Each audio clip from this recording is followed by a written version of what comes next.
Você busca saúde, equilíbrio emocional, yoga, nutrição inteligente, anti-envelhecimento e biohacking.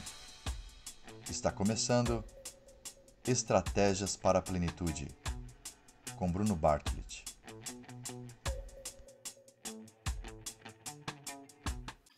Olá, então antes de começar esse episódio, super interessante, a gente conversa sobre muitos temas relacionados a yoga e artes marciais. Então não perca, vale a pena. Mas antes de começar, eu queria convidar vocês a dois recadinhos. Primeiro, sobre meus cursos de yoga online em português, que vou recomeçar agora em 2022. Então, eu estou abrindo inscrições. As aulas serão aos sábados de manhã, às 8 da manhã. Então são poucas vagas, são menos de 10 vagas. Quem quiser participar, me manda mensagem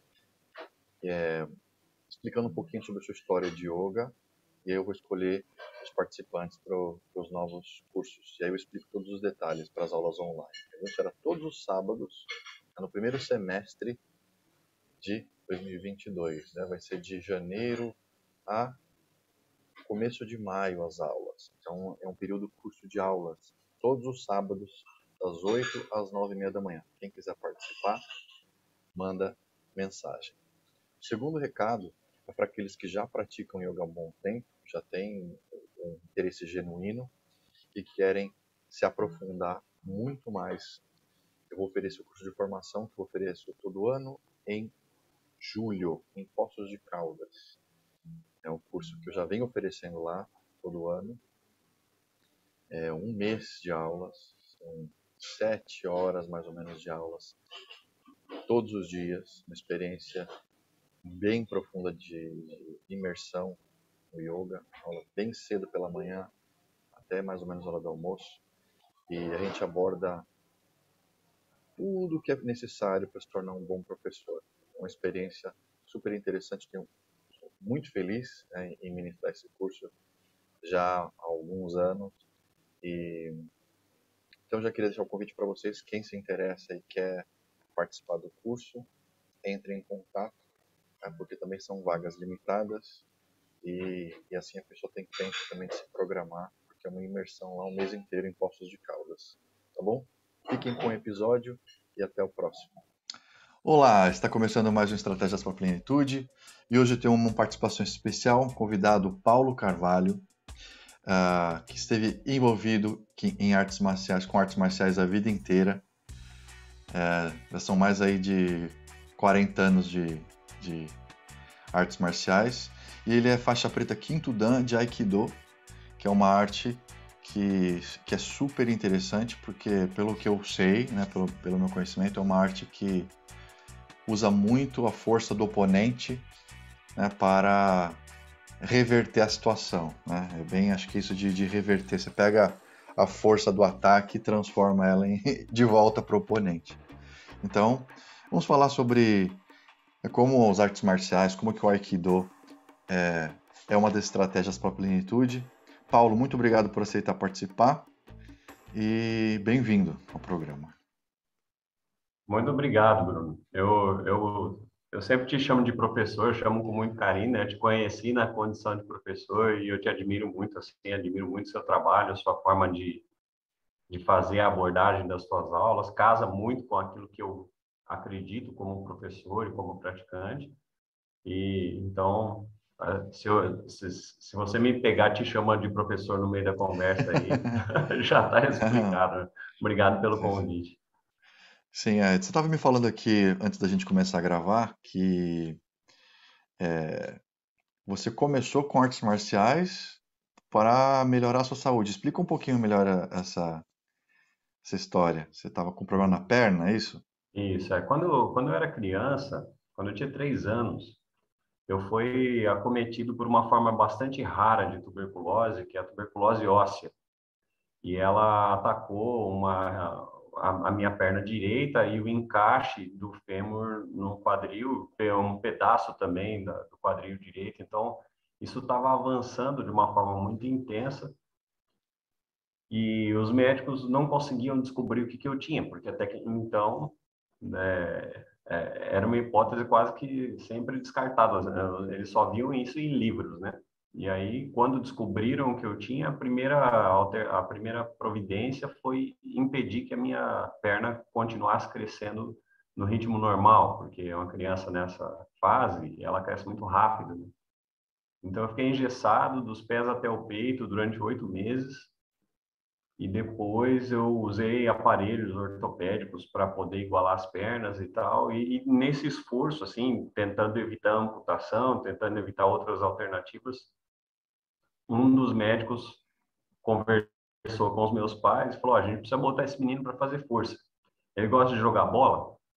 Aí minha mãe falou: ele odeia. Então, se a gente dá uma bola para ele, ele coloca num cantinho da parede e fica socando. Ele falou: ah, então eu já sei para onde a gente vai. E então ele me deu o primeiro kimono de presente e falou: vamos botar esse menino no judô. E desde então, nunca mais eu perdi a conexão com as artes marciais. Isso quando eu comecei a treinar, eu tinha 4, eu tô com 46, então, com 42 anos. E quais artes marciais que você passou por?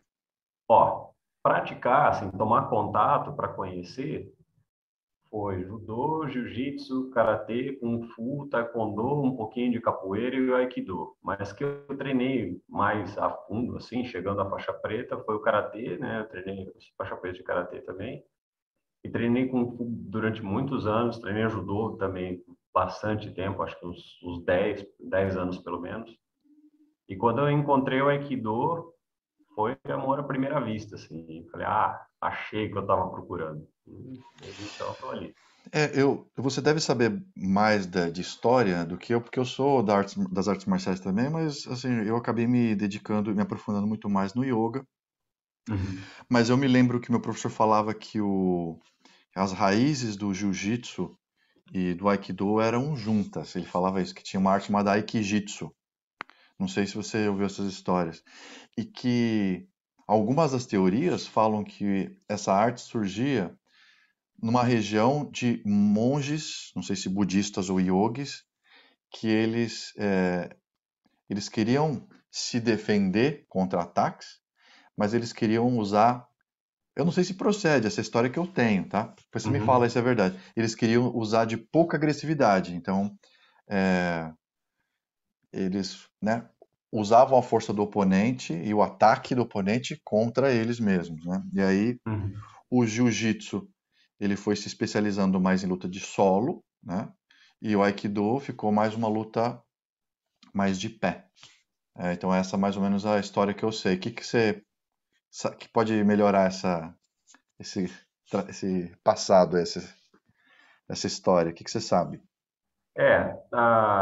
Muito antigamente, no Japão, a expressão jiu-jitsu ou jujutsu, que também é muito comum a gente ver em livros, era uma expressão um pouco mais genérica do que hoje, sabe? E ela representava um conjunto de estratégias técnicas, então o jutsu vem com essa noção de técnica, e em que houvesse uma preservação da força através de, por exemplo, alavancas anatômicas e coisas que favorecessem você não ficar tão dependente do tamanho do oponente. Então, essa noção de arte suave, né, essa tradução que é muito comum hoje a gente ver, ela era um pouco mais abrangente. Então, quando se falava em jiu-jitsu, se falava numa visão que podia englobar muitas artes, né?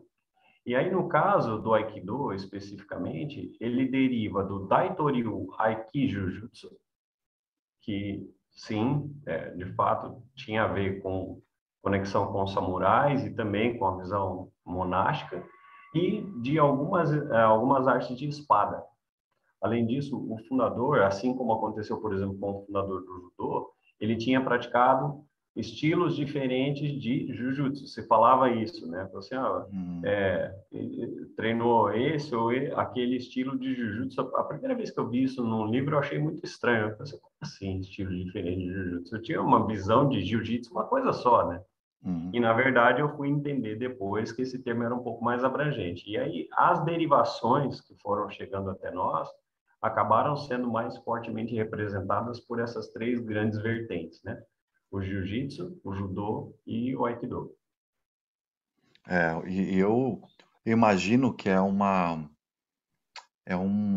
espécie de iluminação, né, que o mestre precisa ter para ele é, pratica durante muitos e muitos anos, né? Então tem um conhecimento muito profundo do corpo humano, né? O corpo da anatomia. Eu acho que muito da minha aula de yoga, né, dos ajustes, eu carrego comigo um conhecimento que eu adquiri bastante no jiu-jitsu também, né? Você acaba conhecendo capacidade do corpo humano também nesse sentido de manipular, né, com a sua força, né, com o seu toque, porque no yoga é um trabalho muito pessoal, é um trabalho muito consigo, né? Eu ajusto meu corpo, eu faço a força, mas eu não estou aplicando isso contra ninguém. Mas a luta, você aprende a manipular, né, o braço, a perna do oponente. Então, eu acho que até com o cuidado com os ajustes, eu carrego essa experiência que eu ganhei nas artes marciais. Então, eu imagino que é porque eu já vi um pouco da história do criador do Aikido, né? Que aquele senhorzinho lá que ele conceber uma arte assim tão com tanta técnica, né? E imaginar esses, eu não sei nem como que a física explica. Deve ter algumas explicações, né? Porque o movimento, eu já vi muito das lutas, são muito circulares, né? Então ele pega o golpe, ele faz uma rotação com o corpo, ele transforma aquela força de volta pro oponente. Eu fico imaginando, então, a pessoa que inventou isso, o nível de clareza e de atenção, né, de imersão no fluxo ali do tal que ele tem que ter para sistematizar isso, né? Não só aplicar e virar um grande lutador, mas depois conseguir explicar isso para uma pessoa ainda, né? Pois é muito abstrato, né? Parte-se de É, uma abstração muito grande em vários aspectos, né? E, de fato, o insight, ele é dependente de um conjunto de variáveis, né? Então, de um lado vem a prática em si, tanto você tentar aplicar alguma coisa, quanto você se expor também diretamente ao estímulo, de ver aquela aplicação acontecendo em você, sentir na pele o potencial que aquilo tem, tanto positivamente quanto negativamente, porque esses caras, eles se expunham a umas coisas assim, quando a gente olha a biografia desses mestres, você fala, meu, o cara tava para tudo mesmo, né? é Não tinha limite, né? Então, outra o cara época. é outra época, né? Outra visão. E no caso do Sensei Morihei Ueshiba, né, o fundador do Aikido, isso foi uma convergência de muitos fatores.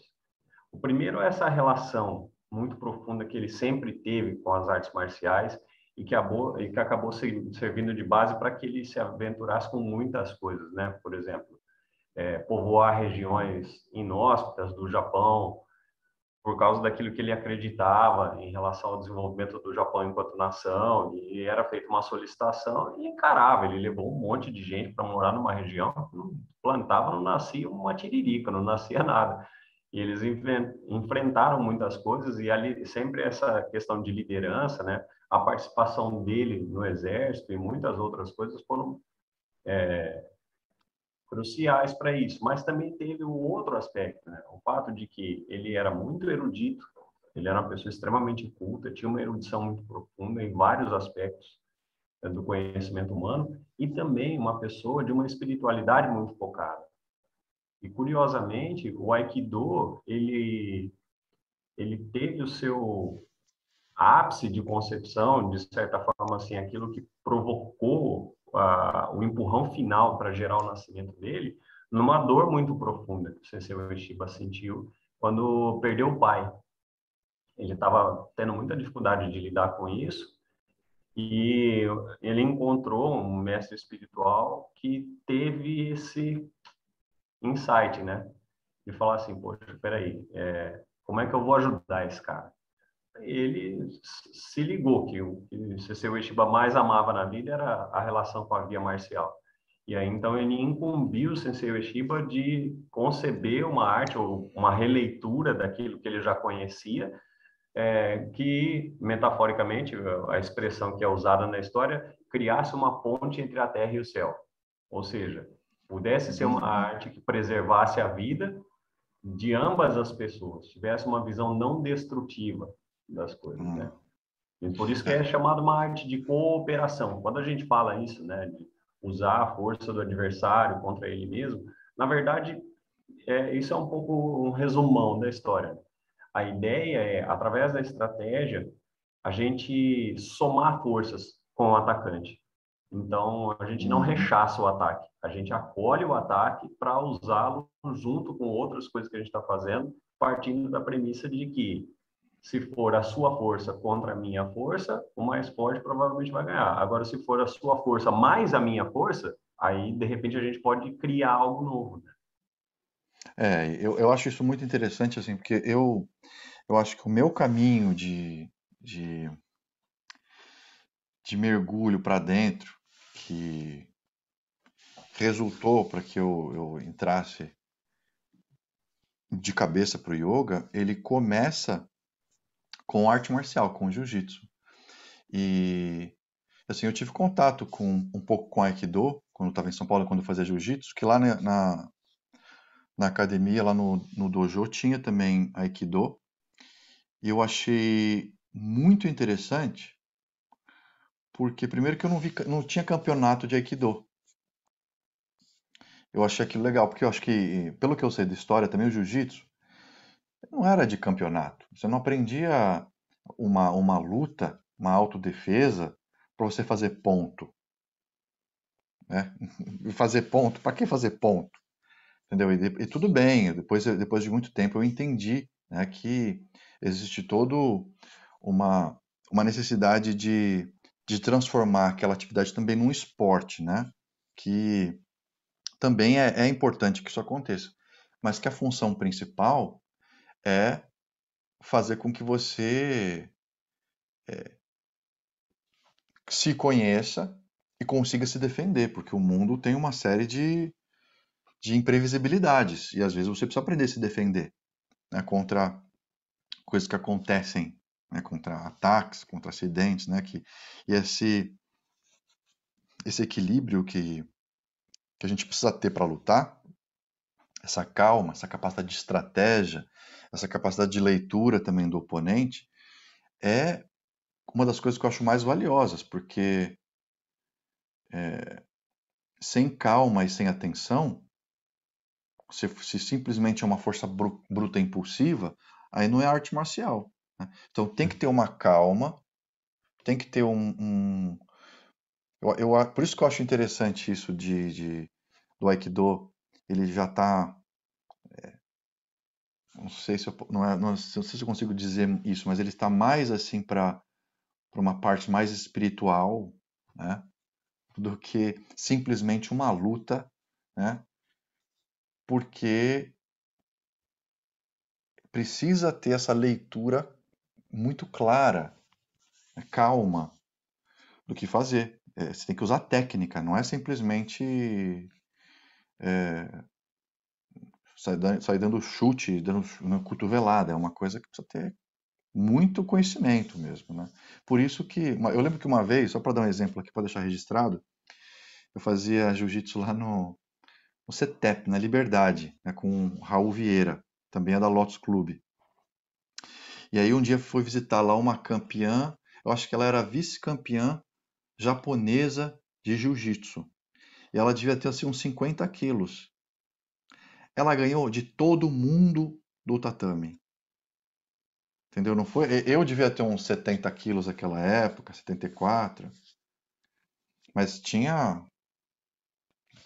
lutadores lá de 100, 120 quilos. Ela ganhou de todo mundo.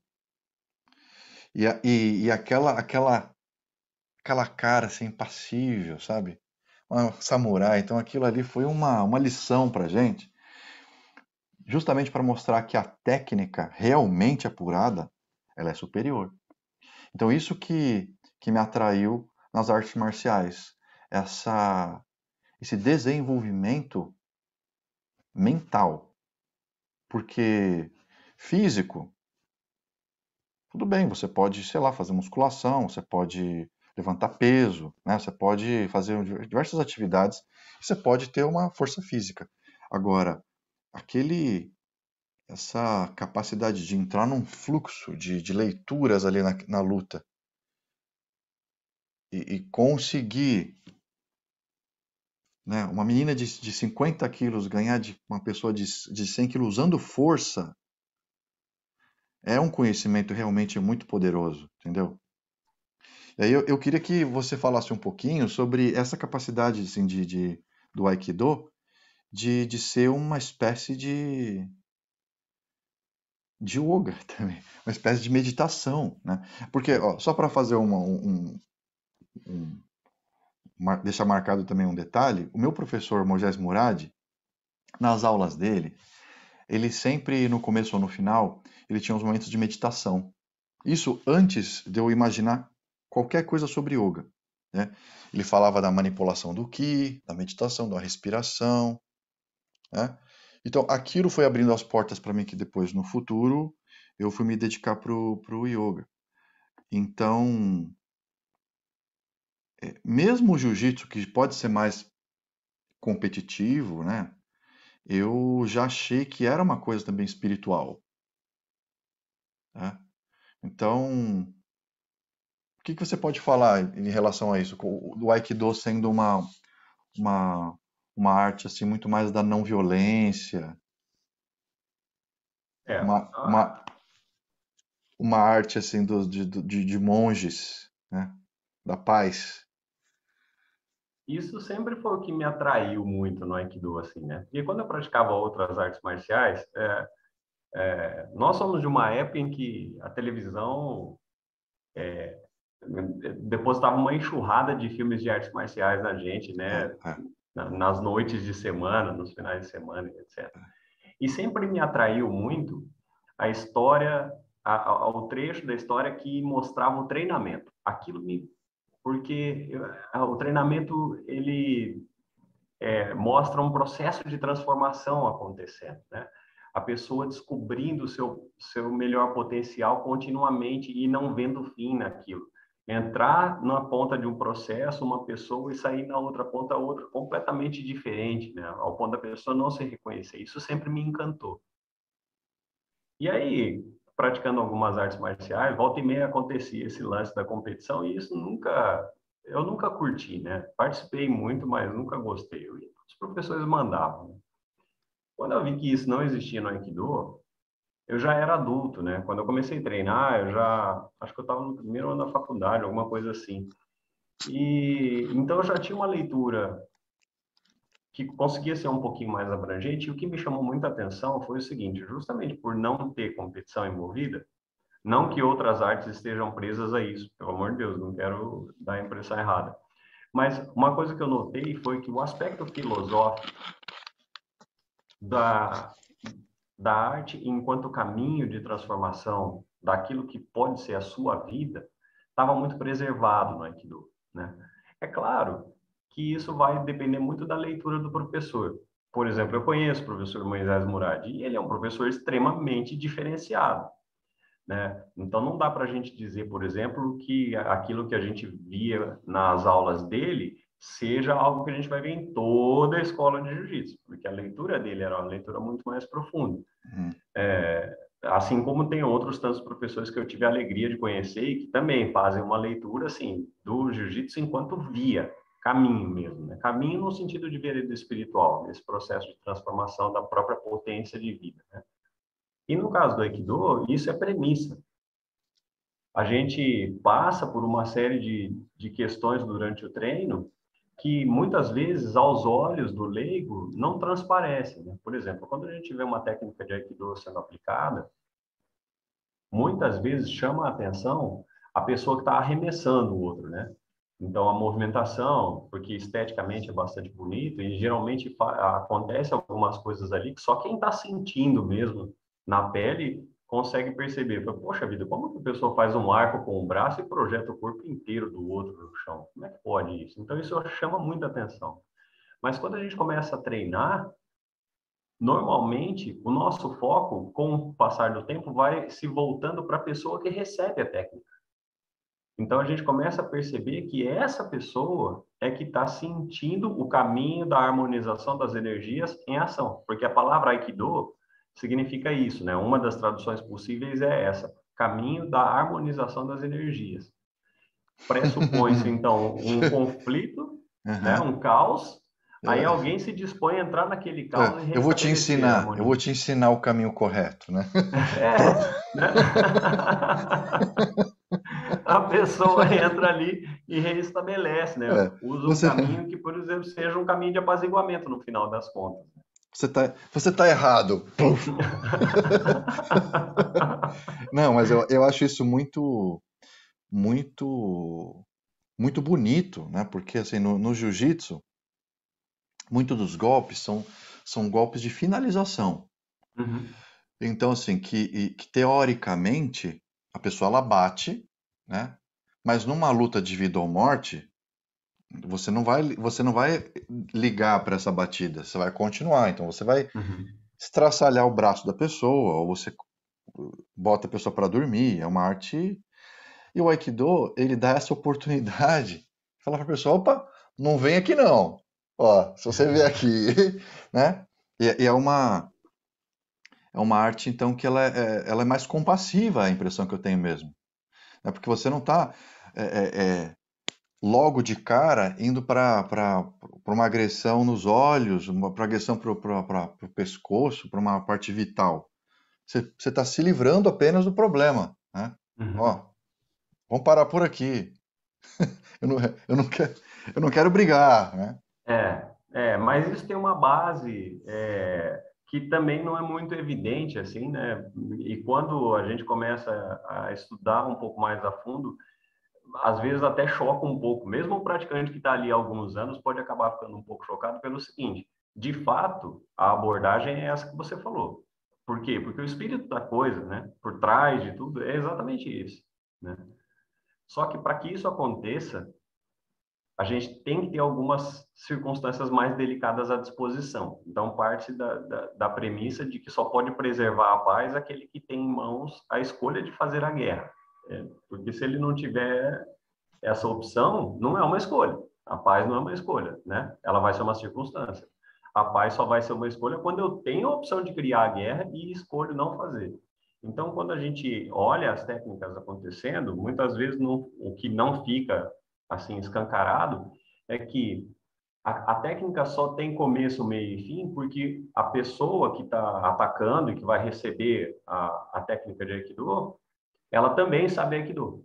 Porque se ela não soubesse, muito provavelmente a técnica terminaria no primeiro terço, por causa de alguma pancada, por causa de um ataque. A gente chama isso de ATM, né? Os ataques com impacto direto. Ou não, Ela não sabe nem cair, né? não saberia cair, exatamente. Ela não saberia, por exemplo, acompanhar uma alavanca, porque às vezes a gente vê uma queda aérea acontecendo e fala, cara, esse cara se jogou. Na verdade, não é que ele se jogou, é porque a articulação dele está sendo levada a um limite e que Que ele não para tem ele, outra alternativa. pra ele Ou é, proteger, ele pula é, para, né? ele vai ter que girar para tentar atenuar aquela Sim. alavanca, né? E aí a gente acaba observando esses pontos e vai percebendo algo que conecta todas as artes marciais num núcleo comum, que tem muito a ver com aquilo que você falou do caminho interno e de entender um pouco melhor a si mesmo e a interação com o outro, que é o desconforto que surge na exposição direta ao estímulo. Ao longo desses anos praticando, uma coisa que me chama muita atenção é exatamente isso. Assim, o praticante de arte marcial, ele desenvolve um olhar diferenciado porque ele adquire a capacidade de se sentir confortável em situações em que todas as outras pessoas entrariam em desespero. Então, ele aprende a manter a calma em condições que são muito desconfortáveis, né? Então, o cara está sendo amacetado ali no chão, ou a pessoa está pegando pela gola, ou a pessoa está torcendo um braço, está vindo com a mão no rosto, e o foco na respiração, o movimento correto, o peso no lugar certo, vão te dando liberdades que um leigo não tem. Não é que ele não tem, é que ele não enxerga que ele tem, ele nem Também, considera aquilo também como não uma está nem possibilidade. treinado, né, para aquilo, ele não está Exato, treinado. No jiu-jitsu também a gente exato. passa por isso.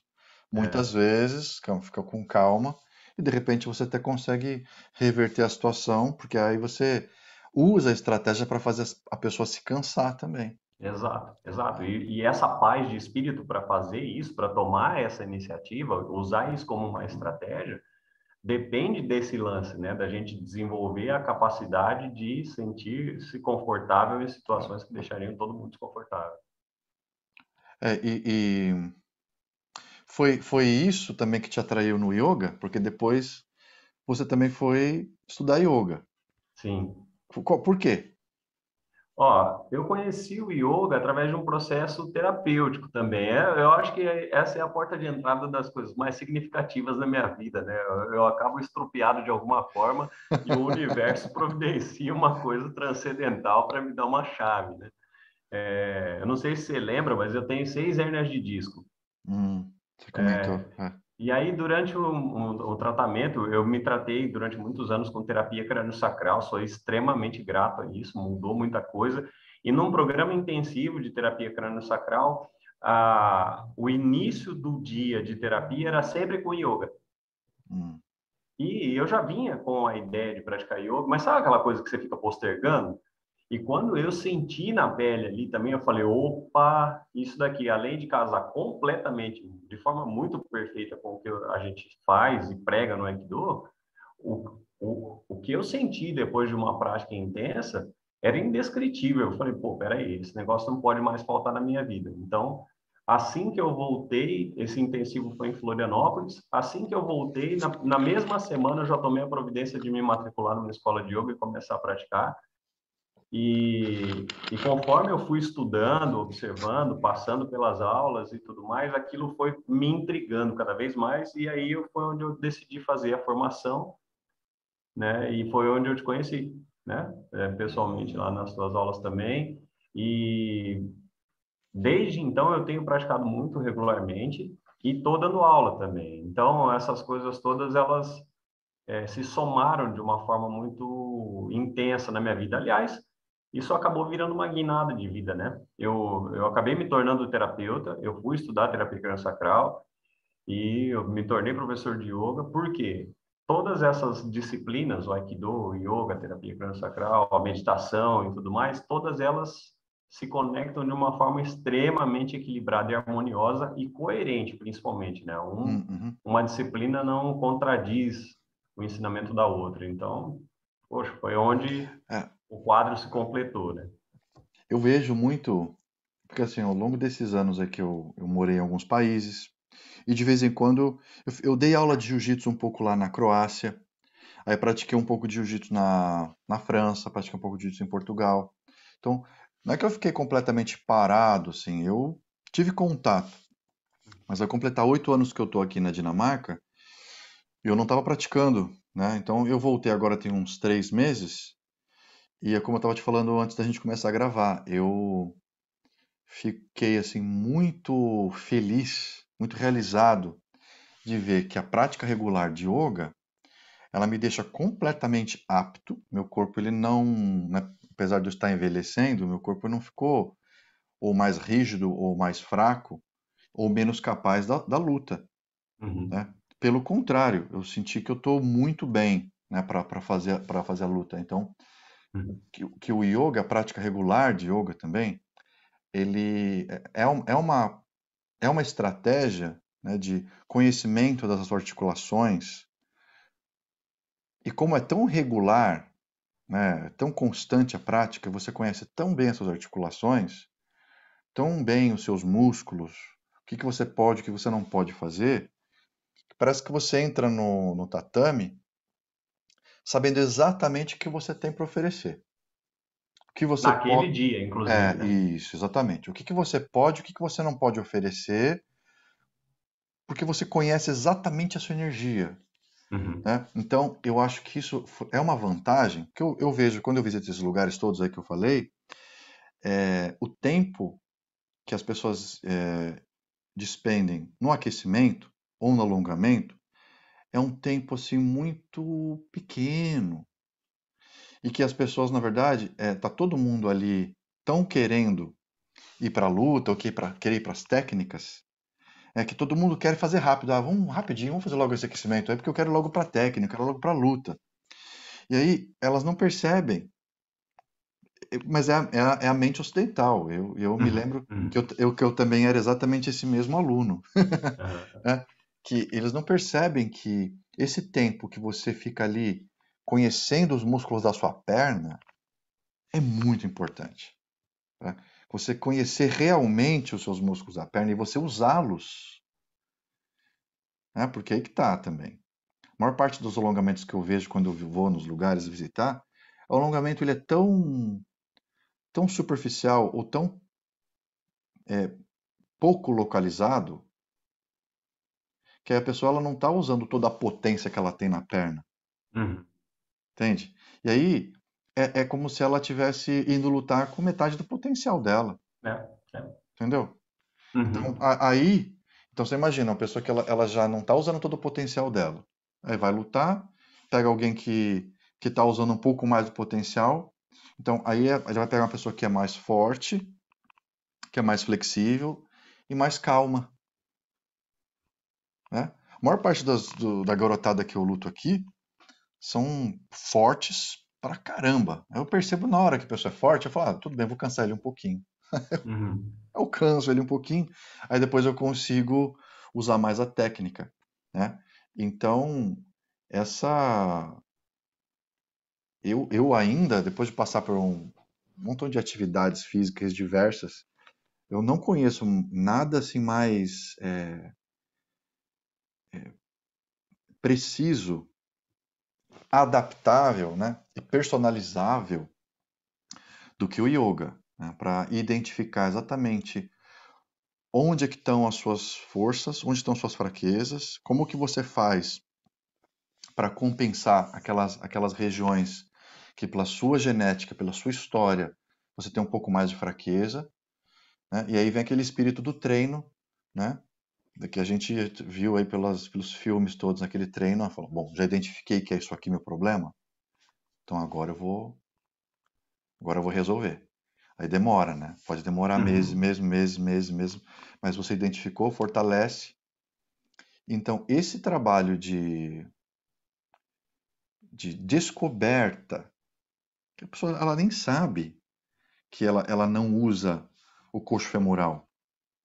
Aí quando ela começa a se dar conta, agora eu entendi, até ela usar a potencialidade ainda demora muito tempo. Né? Sim. Esse trabalho, que eu acho que é um trabalho de mergulho para dentro, que aí depois, quando ela vai para uma hora da luta, né, que ela vai realmente colocar em prática ali, tanto a energia que ela tem, quanto o treinamento que ela fez, né, ela vai ver se o resultado. Também que isso é uma coisa super legal da arte marcial, com certeza você vai concordar comigo. Na arte marcial, assim também como no yoga, não adianta você falar que você pratica, entendeu? Você, Aham. eu li um livro aí do yoga, eu já sei, né? Não. O resultado ele tem que ser real, né?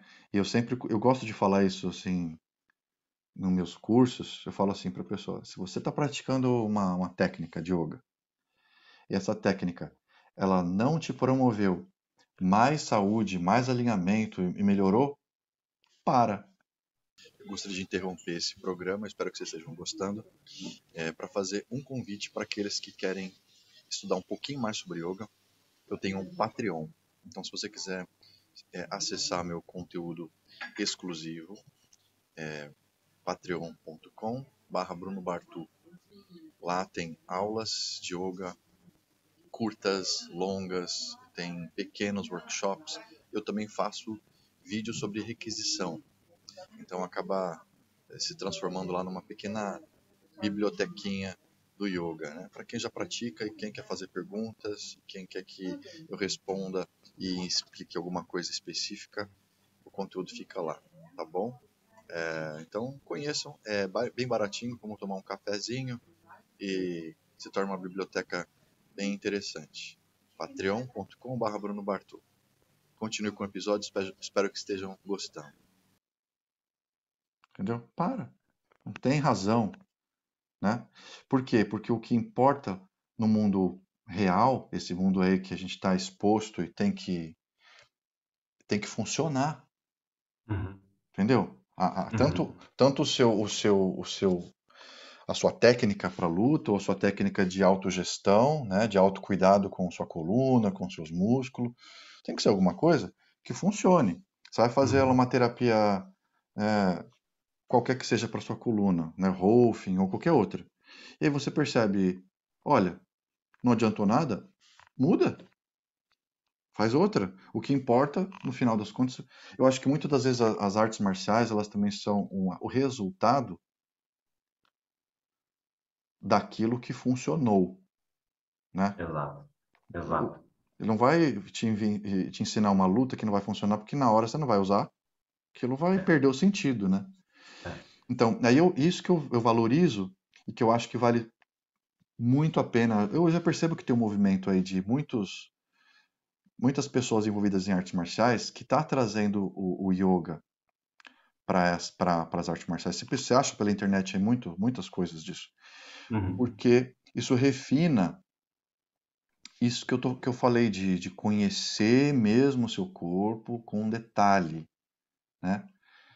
E, e aí, você soma isso a uma técnica cuidadosa também, e estudada com cuidado, então aí você realmente traz uma potência, né, grande. Porque eu lembro na época, no começo dos anos 90, lá em São Paulo, quando o jiu-jitsu ele começou a explodir, eram os bad boys, que a gente falava, né?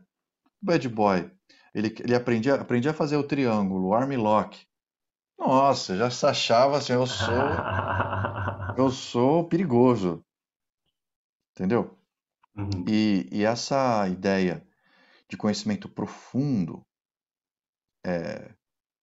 das suas articulações, do seu corpo, da sua respiração, e depois ter um cuidado também para aprender a técnica com, com respeito, né? Aliás, isso é uma coisa também que eu acho super rica na arte marcial, né? O respeito ao professor, o respeito ao oponente, né? O respeito à tradição, o respeito ao tatame, o respeito a todos os códigos que estão ali, porque o respeito por si só já é uma prática, já é um conhecimento, Ele é um né? mergulho, né? O É, respeito ele implica em imersão, né? Ele é. implica em uma mudança de leitura. E dentro de tudo isso que você está dizendo, as coisas se somam de forma muito saudável, né? Eu falo muito para os meus alunos assim, a prática de yoga mudou muito a minha forma de praticar o Aikido, a minha forma de ensinar principalmente, né? Antigamente eu sempre dei muito valor para o aspecto do aquecimento e coisas desse gênero, mas é assim, a minha aula tem 1 hora e meia. Antigamente, sei lá, o meu aquecimento tomava uns 20 minutos. Hoje, de uma aula de 1 hora e meia, metade dela é atenção para a disponibilidade do corpo. Então, eu trabalho muito em cima desse conceito de disponibilidade. Não estou pensando em condicionamento, eu estou pensando em disponibilidade. Eu quero deixar o meu corpo disponível para que eu possa praticar tão bem quanto as circunstâncias me permitem. Então, a idade, o estado geral das minhas articulações, o momento de vida, o meu tempo, a disponibilidade do grupo e etc. E continuar fazendo com que isso seja uma evolução da minha própria compreensão de mim mesmo na linha do tempo. Então, nesse caso, eu comecei a trazer a prática de yoga para dentro do Taiso, para dentro do aquecimento do Aikido. No começo, dando atenção para aqueles pontos que eu identificava que os alunos poderiam aprimorar em termos de fortalecimento do core, alinhamento da coluna, aumento da amplitude articular, força geral e principalmente a respiração consciente. Encaixar o movimento na respiração e não a respiração no movimento. E isso mudou absurdos, assim, a maneira como o pessoal foi evoluindo, né? Porque eles começaram a perceber que na hora de executar a técnica, a coisa já tinha mudado. Tanto a percepção estava diferente, quanto o sentimento estava diferente, quanto a condição de fazer coisas que antes eles não faziam estava ali disponível. E em mim mesmo eles foram vendo a mudança, né? A quantidade absurda de peso que eu perdi, o fato de que eu parei de sentir dores e coisas do gênero. E aí, então, isso acabou reconfigurando a minha leitura do Aikido. Então, hoje eu penso assim, eu penso que qualquer arte marcial, você tem 3 formas de praticar. Existe aquela galerinha que tem uma prática destrutiva.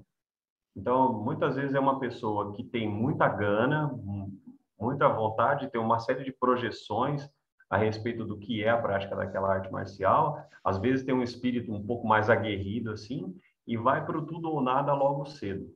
Se o corpo da pessoa permite isso, ela vai durar alguns anos nessa prática. Mas eu nunca vi isso passar muito de 10 anos. Geralmente, quando dá uns 10, 12 anos de prática, a pessoa já está Já tão tá tudo machucada estourada, né? que ela não consegue mais seguir naquilo ali. E como aquilo era a única maneira que ela tinha de entender a arte, ela para. Aí tem a moçadinha do neutro, que é tudo pelo social, né? A galera tá ali só para fazer Hum, parte, quer ter a camiseta, quer ter o adesivo no carro, quer andar com a mochila ali da arte e tal, e fazer parte da patota, mas na hora do vamos ver, não tem isso. E tem esse pessoal que eu chamo de treino preservacionista, que quer treinar que para é sempre. exatamente esses que amam mesmo a arte. Aí, assim, beleza, essa pessoa, ó, eu gosto de treinar, eu gostaria de treinar para sempre. Do jeito que eu estou treinando, me permite isso? Está indo a favor ou está indo contra É, esse plano, né? isso é iluminação. Eu acho que essa é uma abordagem que também tem tudo a ver com a maneira que eu percebi o yoga. Uhum. Ao longo dos meus anos de yoga, eu também fui vendo diversas cenas né, largando algumas abordagens, justamente por perceber que essa mesma tendência aí, algumas pessoas vão muito com muita avidez e param rapidamente, e outras pessoas praticam até o final da vida, né? Como o professor do Patabi Joyce, o Krishnamacharya, ele praticou o Hatha Yoga dele, né? Até o final da vida, 101 anos ele praticou Uhum. do jeito que dava. Então, quando a abordagem é essa de preservacionista e longevidade e adaptabilidade, Uhum. aí eu acho que você está investindo em extrair o melhor suco que você pode naquele momento, em relação à sua técnica, ao seu cérebro, sua nutrição, sua força, a sua flexibilidade, né? Então muda, e isso eu acho que é muito mais sábio. Eu acho que a arte marcial ela serve para isso mesmo, né? Com certeza. Com certeza. A figura do mestre é sempre associada a uma figura de sabedoria, né? Pelo menos deveria ser. Então a gente tem a responsabilidade. Por isso que eu acho que fui também mudando bastante ao longo dos anos. E eu sou muito grato à oportunidade de ser professor. E eu me lembro, né, quando eu comecei a dar aula, quando na verdade foi uma sugestão da minha professora. Não passava pela minha cabeça ser professor. Não achava que eu tinha a menor condição. Aí ela falou para mim: olha, você. Ainda vou trazer ela aqui no podcast também. Ela falou assim: você podia dar aula. Eu vou viajar, tal, você podia pegar uma aula para mim. Eu falei: o quê? Não, eu não tô preparado. E aí depois, o que me levou a dar aula foi por egoísmo. Porque eu lembro que ela falou assim: olha, quando você dá aula, você tem que prestar muita atenção em cada técnica, então você aprende muito melhor. Eu falei, legal. Entendeu? Porque para você ter responsabilidade de ensinar, você tem que estar muita atenção, né? Muita atenção no que você está demonstrando, no que você está fazendo, né? Então, eu sou muito grato. Acho que eu só consigo experienciar assim tão prazerosamente o yoga e tão dedicadamente, porque eu preciso mostrar para meus alunos. Eu tenho a responsabilidade inconsciente, ó.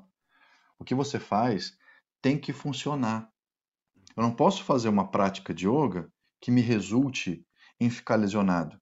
Imagina, eu vou lá dar aula, vou lá dar um curso lá em São José do Rio Preto, eu chego todo estragado, eu falo, ó, façam assim. Quem que vai querer fazer? Vai ficar Né? com medo, né?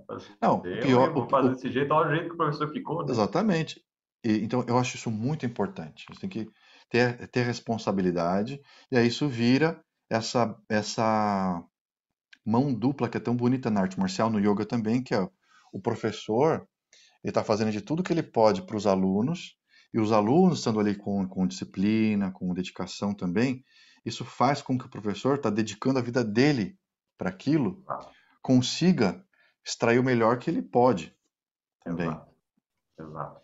No Aikido a gente, no Aikido não, na visão das artes marciais japonesas em geral, existe uma diferenciação, né, de termos que levam bem nessa direção do que você falou, só que de uma forma assim bastante até um pouco tensa, sabe? Que é o seguinte: quando você me ensina alguma coisa e eu me comprometo a aprender, a gente estabelece uma relação de giri, né? Que é quando tem uma palavra empenhada ali. Você se compromete a ensinar, eu me comprometo a aprender. Só que quando você me ensina, você está poupando tempo de vida meu. Porque sempre que você passa alguma coisa, você vai passar mais rápido do que você levou para chegar naquele insight, naquela compreensão. E aí, então, como você está poupando tempo de vida e você está doando o seu tempo de vida para mim, isso converte Giri, a palavra empenhada, em Gimu, que é uma dívida que não há como ser paga. Não tem como pagar isso daí. Não tem como. E é nessa que muitos acabam se tornando professores. É uma espécie de dívida de gratidão. Qual é a melhor maneira que eu tenho de agradecer o meu professor? Fazer com que isso fique disponível para outras pessoas também, né? E esse sentimento, assim, ele vai tornando a coisa cada vez mais grave, mas não no mau sentido, é grave no bom sentido, né? No sentido, assim, de ficar uma coisa é, visceral, né? Acho que essa é uma boa expressão, assim, vai ficando visceral. Então, a, a maneira como isso vai transformando a vida das pessoas não acontece por acaso. É uma construção constante, né? E eu costumo dizer isso para os meus alunos, assim, se você estiver praticando corretamente, a vida das pessoas que convivem com você tem que ter ficado melhor porque você está praticando. Eu Agora, se entendo, você está praticando e a vida dessas pessoas ficou mais difícil, você está fazendo isso errado. tá errado, exatamente. Você sabe que quanto mais passa o tempo, quanto mais passa o tempo, mais eu fico grato ao professor Moisés Murad, à professora Jamília Ansolim, e eu lembro, sabe que a gente faz, né, como aluno, aulas e aulas e aulas, aquilo vira uma rotina, uma coisa cotidiana, né, que às vezes a pessoa perde o valor, sabe? Ah, mais uma aula, sabe? Uhum. Uhum. Mas cada uma daquelas aulas, que era uma aula daquele cotidiano que eles me deram, reverbera até hoje nas minhas aulas. O jeito que eu ensino, né? Aquilo fica marcado. Então, isso ressignifica também a importância da minha aula. Sabe, quando eu vou dar aula lá, eu estou cansado, eu chego para dar aula, eu lembro, poxa, essa aula aqui, ela pode impactar aquela pessoa para sempre. Exato, Então, ali, eu tenho que colocar todo o meu coração, meu respeito. Isso é um respeito que eu tenho também aos meus professores, né? exato. Então, é muito bonito isso. E quando a gente fala de estratégias para a plenitude, né, esse mundo é um mundo complicado pra caramba, não só aí no Brasil, né, Uhum. com um montão de conflitos que eu vejo, e eu vejo que o respeito, a disciplina, a dedicação, o autoconhecimento, tudo isso que a gente vê tanto no yoga quanto em artes marciais, são valores que poderiam trazer tanta cura, né? Porque assim, quando tem um conflito físico, né? As pessoas estão lá lutando no tatame, estão decidindo quem que é a mais forte ou quem que é a mais técnica, né? E tem todo aquele respeito. Olha a diferença de quando você tem aí uma macarronada no domingo e os parentes começam a discutir sobre política, por exemplo. As pessoas não têm o menor respeito, né? E acho que às vezes, se essas pessoas aí fizessem um pouquinho de Aikido, elas iam conseguir depois debater essas coisas com muito mais respeito, Exato, né? Porque exato. assim, as visões de direcionamentos aí das políticas públicas, elas vão ser diferentes. As pessoas não vão pensar igual sempre, Exato. né? Mas eu acho que dá para manter respeito, né? Com Eu acho, certeza, dá para manter o respeito. Eu com acho que certeza. eu falo disso porque assim, tudo que a gente fala de estratégias para plenitude, né? Olha, eu vou fazer jejum, exercícios físicos, meditação, tudo que envolve isso, né? Você quer viver com plenitude, com saúde, mas você também quer uma qualidade de relacionamentos, né? A nossa vida toda, se a gente não tiver relacionamentos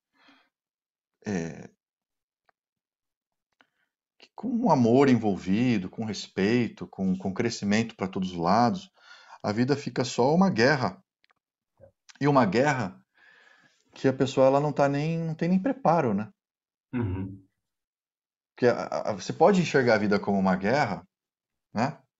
Você pode enxergar, tem muitos desafios que a gente vai passar por tudo, mas poxa, vamos ter um preparo, né? Uhum.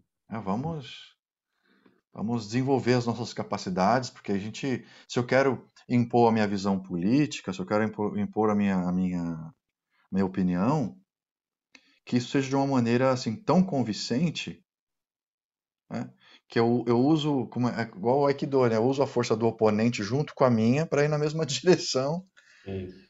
não é? Não sei como que um lutador, um samurai, né, vê todo esse momento aí político no Brasil sem perder a cabeça. Uma coisa que a gente, no Aikido, a gente preza muito é a compreensão de que, com o passar do tempo, você não vê mais a pessoa que está desferindo o ataque como um adversário. Você sempre vai enxergar aquilo com um sentimento paradoxal de gratidão. A pessoa está te dando um soco e você vai ficar grato por aquilo. Por quê? Porque ela está te dando uma oportunidade de interação. Então, se eu enxergar como adversário, eu aumento o meu potencial de figurar na frente daquela pessoa como um alvo.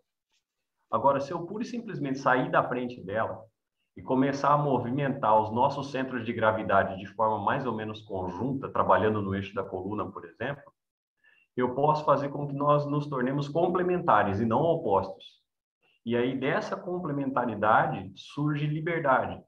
Eu ganho a liberdade de me mover próximo da pessoa que estava me atacando em segurança. Só que é lógico, essa segurança ela não surge do nada, não é pura e simplesmente deliberadamente chegar perto da pessoa. É o desenvolvimento da técnica que me permite desenvolver a segurança, mais ou menos como um treinamento de bombeiro, por exemplo. Como é que um bombeiro consegue entrar num prédio em chamas em segurança? Tem técnica para tudo. E ele vai sendo exposto àquilo continuamente. Quando eu compreendo que a pessoa que está ali desferindo o ataque é, é uma pessoa que tem uma visão de ângulo que num dado instante é oposta à minha, e só porque é assim ela tem condições de me atacar, se eu mudo de posição, é muito mais fácil eu mudar a minha posição do que a posição dela. A gente parte muito dessa premissa. eu não movo partes aprisionadas. Então, existe um tipo de ataque, por exemplo, em que a pessoa segura o antebraço da outra com as duas mãos. Muitas vezes o iniciante, ele fica tentando livrar aquele braço ali para fazer alguma coisa, e ele esquece que ele tem todo o resto do corpo, inclusive o outro braço, livres. Então, a gente vai ensinando a pessoa a falar assim, primeiro, não se desespera. Ele quer o braço? Deixa o braço lá para ele. Segundo, observa o resto. Você tem 95% do teu corpo livre, movimenta a parte que está livre, não a parte que está presa. Sempre partindo dessa compreensão de que se há um vencedor e um vencido, sempre tem um lado ali que vai ficar descontente na história. Quando a gente olha para esse tipo de cenário que você está falando, um cenário sociopolítico, por exemplo, se eu faço muita questão de que a minha visão prevaleça, quase sempre eu vou esquecer que vai ficar uma quantidade absurda de pessoas profundamente infelizes, sem ter suas demandas atendidas, etc. Enquanto que o cenário de cooperação talvez fosse o mais interessante. Mas eu nunca devo pedir cooperação do outro. Eu tenho que oferecer a minha cooperação primeiro. Então, a primeira cooperação que eu ofereço para a pessoa que está me atacando é não continuar sendo um alvo. Eu me movo, eu estou livre, então eu me movo. Eu saio da minha posição e, se for preciso, a gente vai olhar na mesma direção. Me posiciono nas costas do adversário, por exemplo, e a gente olha primeiro na mesma direção, para, a partir daí, eu conseguir, na conexão física, transmitir influência para ele. Eu nunca vou arrastar o atacante. A gente chama o atacante de o quê, né? E isso é uma característica que também é um pouco paradoxal, que é o seguinte: a gente olha as técnicas, às vezes a gente tem a impressão de que a pessoa que está jogando o outro no chão fez o que bem entendeu, o que bem queria. E não é bem assim. No Aikido, quem determina a técnica que vai acontecer é o atacante. Por quê? É a partir do tipo de ataque, da intensidade e da maneira como ele desfere o ataque, que a técnica que for possível para aquela oportunidade vai acontecer. Então, eu não vou fazer o que eu quero, eu vou fazer o que eu sinto. O que era possível ali. Exato. E para fazer o que eu sinto, eu tenho que começar criando uma disposição de abrir mão da minha vontade. Isso é muito interessante. E o yoga também é essa arte, né, que permite que a gente se dê conta do ego, né, e tenha um pouco de desapego, né? Porque se não tiver esse desapego com o ego e sempre ter essa rigidez, pela minha experiência, eu percebo que isso só causa dor, né? Causa só dor, só sofrimento. E esse objetivo da gente criar um estilo de vida sustentável, né? Que a gente envelheça, mas envelheça o mais devagar possível, né? Você não quer acelerar esse processo, né? Você não quer destruir as suas articulações, para quê? Você não quer se estressar se não há necessidade, certo? Certo. Isso quando eu vejo esse cenário aí no Brasil, né, às vezes momentaneamente assim muita rispidez e de muito contraditório assim, uma mania, né, que entrou, eu vejo que as pessoas elas perderam a noção de que a coisa mais valiosa que elas têm, assim, peraí, eu não vou ultrapassar a minha própria saúde, o meu estresse. Na verdade, elas não perceberam isso. Elas estão colocando tudo mais na frente desses valores, né? Porque uma pessoa não vai ser um bom lutador se ela não dormir bem, por exemplo, né? Isso é uma coisa que a gente fala de plenitude e de tudo mais que você possa falar, de equilíbrio, meditação, o treino, sua dedicação. Se você não dorme bem, você não vai conseguir fazer bons treinos, né? Você não vai conseguir se alimentar direito, você vai estar com a mente nebulosa. E tudo isso, então, é fundamental, né? Mais importante do que qualquer coisa. Primeiro eu tenho que dormir bem, primeiro eu tenho que estar bem de saúde, eu tenho que me alimentar bem, né? E eu acho que às vezes essa falta essa aquela avidez toda que a gente vê, né, no praticante lá inicial, que ele não sabe o que está fazendo, ele não dá atenção para o que é prioritário. Eu acho que a arte marcial também ela é uma ajuda para a gente conseguir identificar assim, bem claramente o que é o mais importante. Por isso que você falou da respiração, né? Pera aí, ó, se você não está respirando, o que você está pensando em mexer com o braço da pessoa? Você não está nem respirando. Pois é. Primeiro respira. Né? O meu sensei, ele usa muito uma expressão, o meu sensei, ele é profissional de educação física também, e é um cara que tem uma visão extraordinária da coisa, assim, né? Uma consciência corporal muito rica, né? Sempre também envolvido com muitas práticas físicas profundas. E ele costuma dizer o seguinte: enquanto eu não conseguir coordenar o que é fundamental no meu corpo, tentar desenvolver a pretensão de controlar alguma coisa no corpo de outra pessoa é, no mínimo, pretensioso demais, assim, né? É Concordo. ilógico, né? É lógico. Mas é muito difícil, né? Vender isso. Imagina que você abre uma academia e fala assim, ó, primeiro vamos aqui, equilibre-se primeiro e depois você vai aprender a fazer outra coisa. Né? Muito difícil. Eu lembro que quando eu vi aquele boom lá do jiu-jitsu no Brasil, em São Paulo, as pessoas elas não querem. Se eu vou perder assim 10 minutos explicando o que é a coluna vertebral, a pessoa ela nem te ouve. Uhum. Né? Não te Eu ouve. acho isso muito triste, assim. Nas artes marciais em geral, eu vejo muito isso, né? Por exemplo, o meu sensei é o sensei Marcos Kai. Ele é a enciclopédia do Aikido. E às vezes, assim, as pessoas podem não se dar muito conta de quem elas têm na frente, né? Então, cada oportunidade que a gente tem de ouvi-lo, a gente tenta aproveitar até a última gota, assim, porque é tanta riqueza envolvida, é tanta profundidade envolvida que a gente não quer perder. E durante muito tempo da minha vida eu me deparei com isso que você está dizendo, sabe? E isso é para qualquer arte marcial, sabe? Eu vejo isso com muita tristeza. Por exemplo, aqui em Rio Preto a gente tem alguns dos maiores expoentes. Tem um professor de karatê aqui que é um dos maiores expoentes do karatê Shotokan, não só no Brasil, mas no mundo.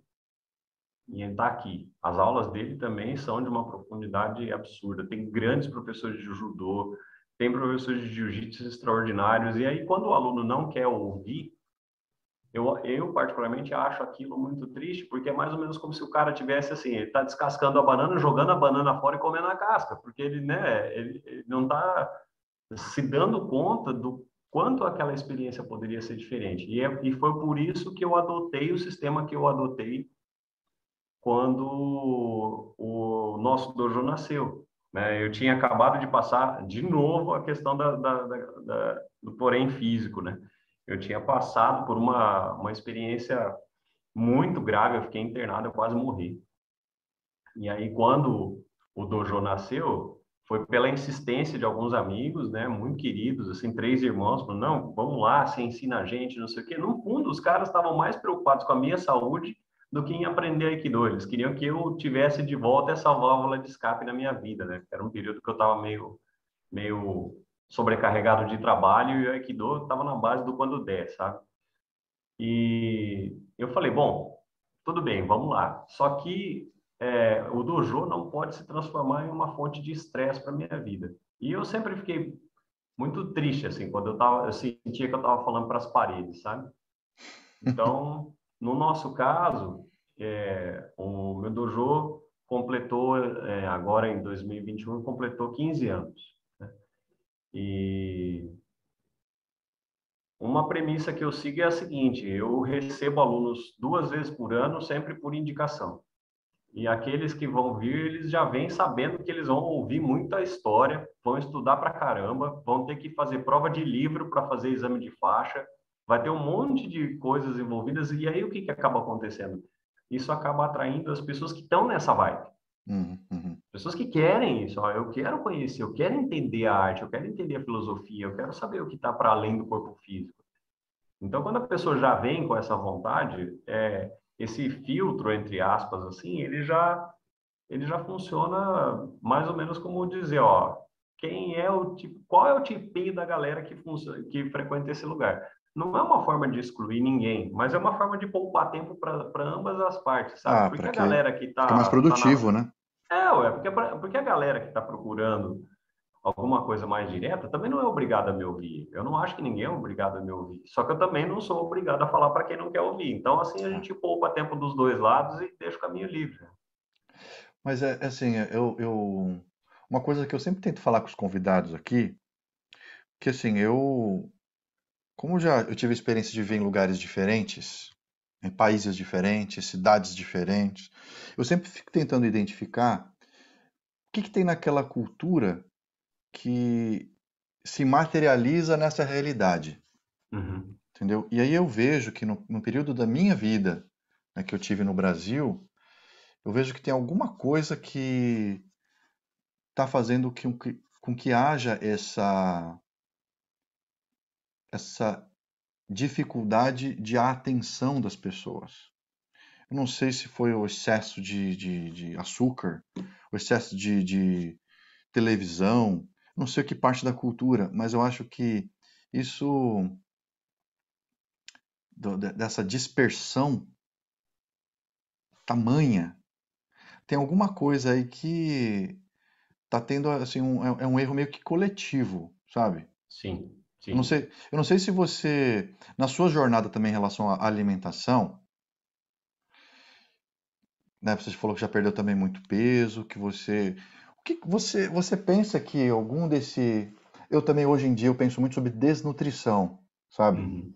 Eu acho que Uhum. acho que muita gente, depois eu vou outra oportunidade eu falo isso num podcast com mais calma, mas eu fui vegetariano por 16 anos e não aparentava estar desnutrido, Uhum.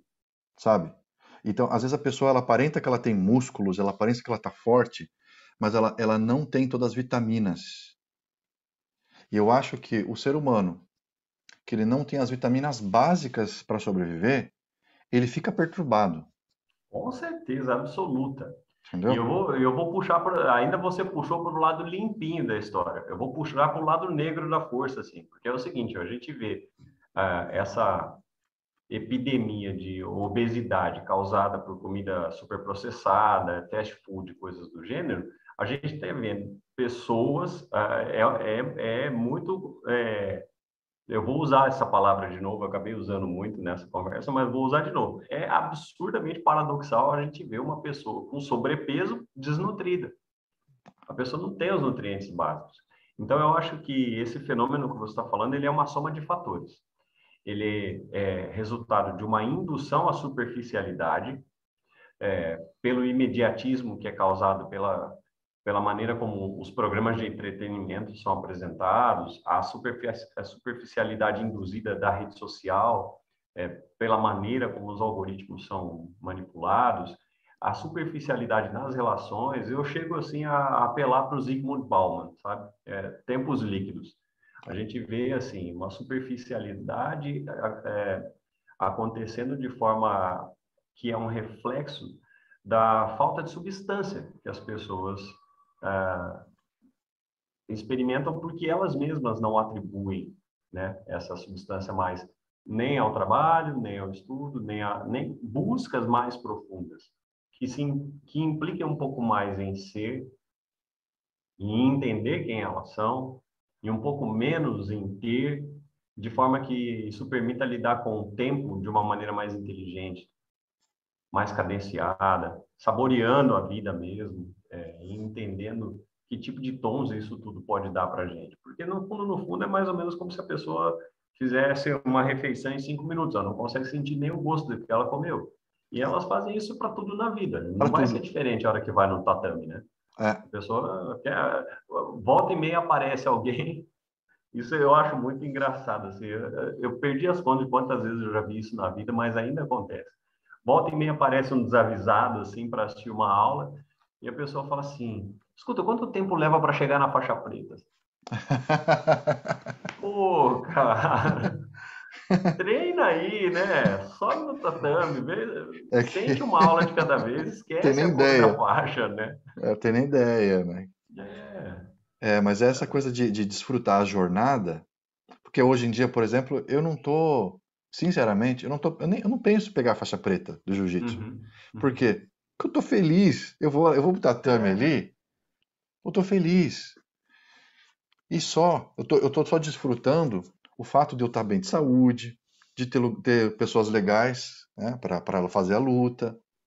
tem um lugar Então, seguro, tem lugar tudo seguro, tá disponível. tudo legal, entendeu? Então, eu não tô, porque eu não quero chegar a lugar nenhum, entendeu? É isso que, eu Exato. não quero chegar a lugar nenhum. Quero Eu só, acho que um ponto que meio que fecha esse raciocínio é uma coisa que a gente não é ensinado a fazer, sabe? E eu acho que isso é uma coisa que falta, né, no ensino de base, assim, que é a contemplação da impermanência. As ah, pessoas não conseguem desfrutar adequadamente ou tão poderosamente quanto poderiam desfrutar da presença umas das outras, daquilo que elas fazem, do tempo e etc, etc, porque elas sempre agem como se aquilo ali fosse estar disponível para sempre. A pandemia, eu acho que esfregou isso na cara da gente de uma forma muito veemente.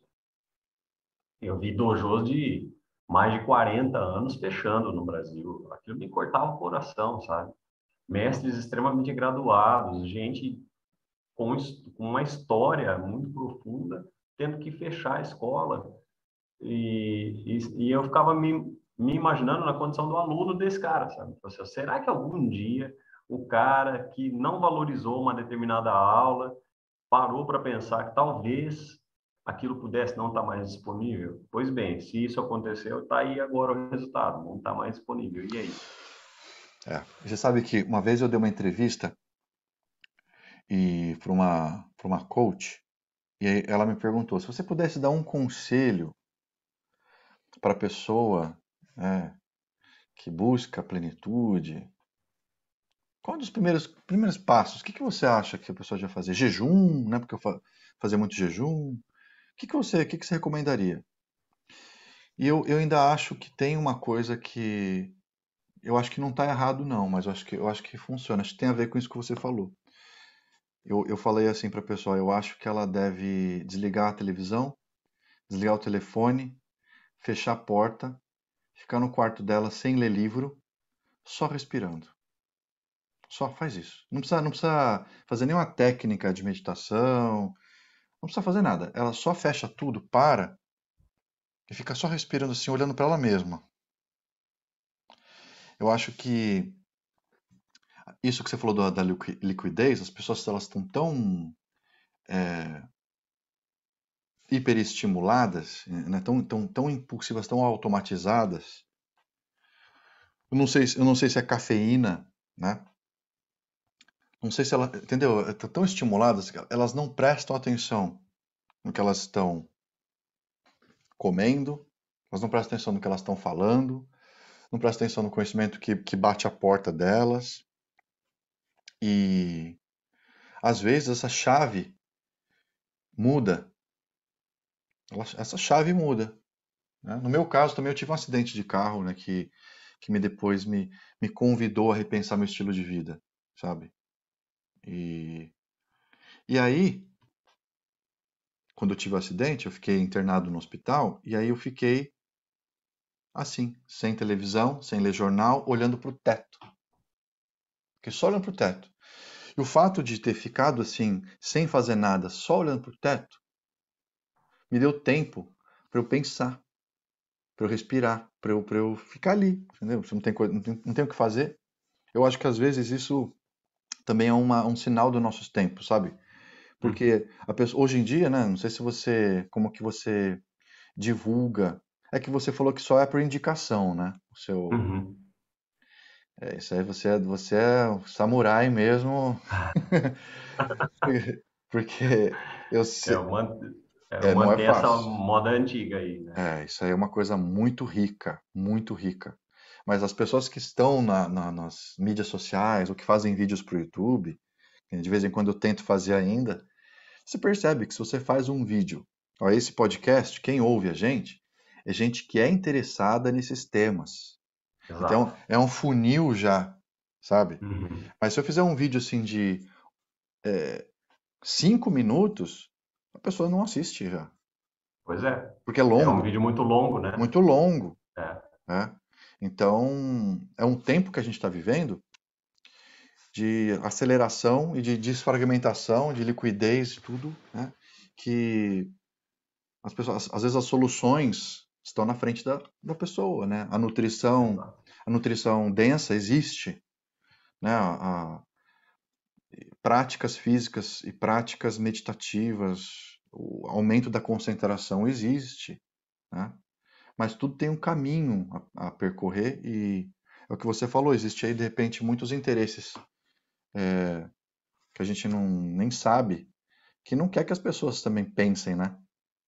É, porque se você ponderar muito sobre isso, você para de perseguir cenoura, né? E aí a engrenagem não move. É, Porque no final das contas, eu acho que se fosse para resumir muito essa parada toda, assim, talvez a gente pudesse acabar concluindo que as pessoas não param para se questionar quem é que está levando vantagem no estilo de vida que elas cultivam, sabe? Porque assim, se elas olharem para os resultados, nitidamente a vantagem não está com elas. Elas não estão mais saudáveis, elas não estão mais calmas, elas não estão se relacionando melhor. Pelo contrário, os relacionamentos estão cada vez mais curtos e cada vez mais conturbados. Elas estão doentes, a gente vê gente muito jovem com doença de gente muito velha.